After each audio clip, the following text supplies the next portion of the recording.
Hello friends, welcome back to വിനീസ്ഡൈൻ. ഞാൻ ഇന്നിവിടെ തയ്യാറാക്കാൻ പോകുന്നത് ഒരു ഓറിയോ ഡെസേർട്ടാണ്. അതിനായി ഞാനിവിടെ ഒരു സോസ് പാൻ എടുത്തിട്ടുണ്ട്. അതിലേക്ക് 2 ടേബിൾ സ്പൂൺ കോൺഫ്ലോർ ചേർത്ത് കൊടുക്കാം.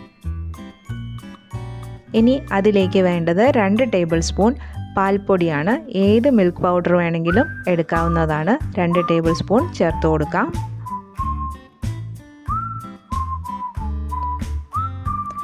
ഇനി നമുക്ക് അതിലേക്ക് 1/4 കപ്പ് പഞ്ചസാര ആഡ് ചെയ്ത് കൊടുക്കാം. ഇനി ഞാനിവിടെ 1 കപ്പ് പാലെടുത്തിട്ടുണ്ട്. അത് കുറേശ്ശെ ചേർത്ത് നമുക്ക് ഇത് മിക്സ് ചെയ്ത് എടുക്കാം. ഈ പൗഡറെല്ലാം കട്ട കെട്ടാതെ നന്നായിട്ട് മിക്സ് ചെയ്തെടുക്കണം. തിളപ്പിച്ച പാലല്ല, സാധാരണ പാലാണ് എടുത്തേക്കുന്നത്. ചൂടൊന്നുമില്ല, നോർമൽ ടെമ്പറേച്ചറാണ്. നന്നായിട്ട് ഇളക്കി യോജിപ്പിച്ച് മിക്സ് ചെയ്തെടുക്കാം. ഇനി ചെറിയ ഫ്ലെയിമിൽ വെച്ച് നമുക്കിതൊന്ന് കുറുക്കിയെടുക്കണം. ഫ്ലെയിം കൂട്ടി വയ്ക്കാൻ പാടില്ല, അടി പിടിക്കും. അതുകൊണ്ട് നന്നായി ഇളക്കിക്കൊണ്ടിരിക്കുക. ഇപ്പോൾ അത് നന്നായി കുറുകി വന്നിട്ടുണ്ട്. അപ്പോൾ ഞാൻ അതിലേക്ക് 1 ടീസ്പൂൺ ബട്ടർ ചേർത്ത് കൊടുത്തു. ഇനി നമുക്ക് അതിലേക്ക് 1 ടീസ്പൂൺ വാനില എസൻസ് ആഡ് ചെയ്ത് കൊടുക്കാം. ഇനി നന്നായിട്ട് ഇളക്കി യോജിപ്പിക്കുക. ഇപ്പോൾ നന്നായി കുറുകി വന്നിട്ടുണ്ട്. അപ്പോൾ ഇനി നമുക്ക് ഫ്ലെയിം ഓഫ് ചെയ്യാം. മിക്സ് ചെയ്തുകൊണ്ടേ ഇരിക്കണം, അല്ലെങ്കിൽ അടി പിടിക്കാൻ ചാൻസ് ഉണ്ട്. ഇനി നമുക്ക് വേണ്ടത് 1 പാക്കറ്റ് ഒറിയോ ബിസ്ക്കറ്റാണ്. ഏത് ബിസ്ക്കറ്റ് വേണമെങ്കിലും എടുക്കുക. ഏതെങ്കിലും ചോക്ലേറ്റ് ബിസ്ക്കറ്റ് എടുക്കുകയായിരിക്കും നല്ലത്. അപ്പോൾ ഇത് ചോക്ലേറ്റ് ക്രീം തന്നെയാണ് ഈ ബിസ്ക്കറ്റിൻ്റെ ഉള്ളിലുള്ളത്. നിങ്ങൾക്ക് വേണമെങ്കിൽ വാനില ക്രീമുള്ള ഒറിയോ ബിസ്ക്കറ്റ് എടുത്താലും മതി. ഏതെങ്കിലും ചോക്ലേറ്റ് ബിസ്ക്കറ്റ് എടുക്കുക. ഇനി അതിനെ നന്നായിട്ടൊന്ന് ക്രഷ് ചെയ്ത് എടുക്കുക. അത് മിക്സിയുടെ ജാറിലിട്ട് പൊടിച്ചെടുത്താലും മതി. ഞാനിവിടെ ചപ്പാത്തി പരത്തുന്ന കോല് വെച്ചിട്ട് ഒന്ന് പൊട്ടിച്ചെടുക്കുകയാണ്. നന്നായിട്ടൊന്ന് പൊട്ടിച്ചെടുക്കണം. ഇനി വേണ്ടത് 2 പഴമാണ്. ഞാനിവിടെ റോബസ്റ്റ പഴമാണ് എടുത്തേക്കുന്നത്. നിങ്ങൾക്ക് ഏത് പഴം വേണമെങ്കിലും എടുക്കാം. അതിനെ ഒന്ന് ചെറുതായി കട്ട് ചെയ്തെടുക്കണം. ഇനി 2 ഗ്ലാസ് ഞാനിവിടെ എടുത്തിട്ടുണ്ട്. അതിലേക്ക് നമ്മൾ പൊട്ടിച്ച് വെച്ചിരുന്ന ബിസ്ക്കറ്റിൻ്റെ മിക്സ് ഇവിടെ ചേർക്കുകയാണ്. ബിസ്ക്കറ്റ് പൗഡർ അത് 1 ലെയറായിട്ട് നമുക്ക് ആ ഗ്ലാസ്സിൽ സ്പ്രെഡ് ചെയ്ത് കൊടുക്കാം. ഇനി ഒരു സ്പൂൺ വെച്ചിട്ട് ഒന്ന് പതുക്കെ ഒന്ന് ലെവൽ ചെയ്ത് കൊടുക്കാം. ഇത് ഡീമോൾഡ് ചെയ്തെടുക്കുന്ന ഒരു ഡെസേർട്ടൊന്നും അല്ലല്ലോ, അത് ഇങ്ങനെ തന്നെയാണ് സെർവ് ചെയ്യുന്നത്. അപ്പോൾ അതിന് അധികം ബലമൊന്നും കൊടുത്തില്ലെങ്കിലും കുഴപ്പമില്ല. 1 ലെയറായിട്ട് ഒന്ന് സെറ്റ് ചെയ്തെടുത്താൽ മതി. ഇനി നമുക്ക് അതിൻ്റെ മുകളിലേക്ക് ചെറുതായി കട്ട് ചെയ്ത് വെച്ചിരുന്ന പഴം 1 ലെയറായിട്ട് ഇട്ട് കൊടുക്കാം.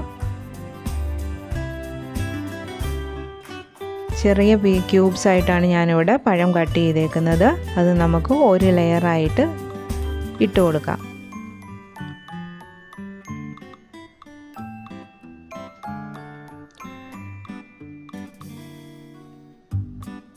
ഇനി നമുക്ക് അതിൻ്റെ മുകളിലായിട്ട് 1 ലെയറായിട്ട് നമ്മൾ തയ്യാറാക്കി വെച്ചിരുന്ന മിൽക്ക് മിക്സ് ആഡ് ചെയ്ത് കൊടുക്കാം. 2 ഗ്ലാസ്സിലും 1 ലെയർ പാലിൻ്റെ കൂട്ട് ചേർത്ത് കൊടുക്കാം. ഇനി വീണ്ടും നമ്മൾ ആദ്യം ചെയ്ത പോലെ തന്നെ ബിസ്ക്കറ്റ് പൊടിച്ചത് 1 ലെയർ ഇട്ട് കൊടുക്കാം.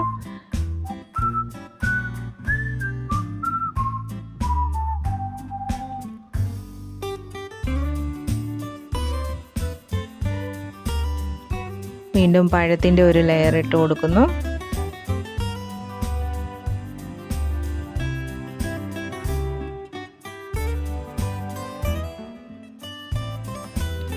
വീണ്ടും പാലിൻ്റെ മിക്സ് ചേർത്ത് കൊടുക്കാം 1 ലെയർ.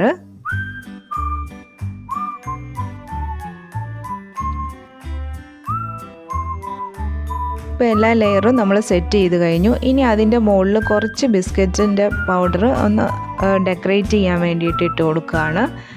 അതുപോലെ തന്നെ കുറച്ച് പഴത്തിൻ്റെ പീസസും ഇട്ട് കൊടുക്കാം.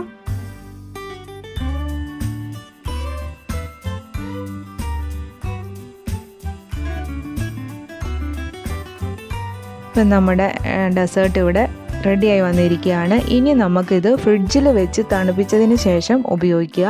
നന്നായിട്ടൊന്ന് തണുപ്പിച്ചെടുക്കണം. ഒരു 2 മണിക്കൂറെങ്കിലും നന്നായിട്ട് തണുപ്പിച്ചെടുക്കുക. ഫ്രീസറിൽ വെക്കേണ്ട, ഫ്രിഡ്ജിൽ വെച്ചാൽ മതി. പെട്ടെന്നൊക്കെ എടുക്കണമെന്നുണ്ടെങ്കിൽ ഒന്ന് ഫ്രീസറിൽ വെച്ച് വേണമെങ്കിലും തണുപ്പിച്ചെടുക്കാം. നല്ല തണുപ്പുണ്ടെങ്കിൽ നല്ല ടേസ്റ്റ് ഉണ്ടാവും ഈ ഡെസേർട്ടിന്. ഞാനിപ്പോൾ ഇത് ഫ്രിഡ്ജിൽ വെച്ച് തണുപ്പിച്ചെടുത്തിട്ടുണ്ട്. നമ്മുടെ ഡെസേർട്ട് നല്ല സുന്ദരമായിട്ട് വന്നിട്ടുണ്ട്. നോക്കിയാൽ കാണാൻ വളരെ ഭംഗിയാണ്. ഓരോ ലെയറും ഒക്കെ ആയിട്ട് വന്നേക്കുന്നത് നോക്കിക്കുക എന്ത് ഭംഗിയായിട്ടുണ്ടെന്ന്. ഈസി ആയിട്ടുള്ള ഒരു ഡെസേർട്ടാണിത്. എല്ലാവർക്കും ഉണ്ടാക്കാം. വളരെ സിമ്പിളായിട്ട് ഉണ്ടാക്കിയെടുക്കാവുന്ന ടേസ്റ്റി ആയിട്ടുള്ള ഒരു ഡെസേർട്ടാണ്. ഇപ്പം നമ്മുടെ ഡെസേർട്ട് നന്നായി തണുത്തൊക്കെ വന്നിട്ടുണ്ട്. ഇനി നമുക്കിതിനെ ഒന്ന് ടേസ്റ്റ് ചെയ്ത് നോക്കാം.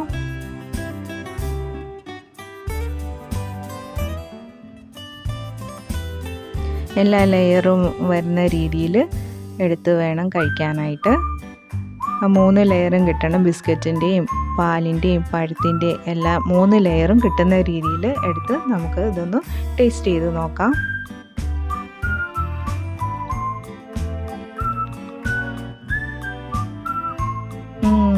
അടിപൊളി ടേസ്റ്റാണ് കേട്ടോ. എല്ലാവർക്കും ഇഷ്ടമാവും. കുട്ടികൾക്കും വലിയവർക്കും എല്ലാം ഒരുപോലെ ഇഷ്ടപ്പെടുന്ന ഒരു സൂപ്പർ ഡെസേർട്ടാണിത്. കഴിച്ചുകൊണ്ടേയിരിക്കും, നിർത്താൻ തോന്നില്ല, അത്രയ്ക്ക് ടേസ്റ്റാണ്. എന്തായാലും എല്ലാവരും ഒന്ന് ഉണ്ടാക്കി നോക്കൂ.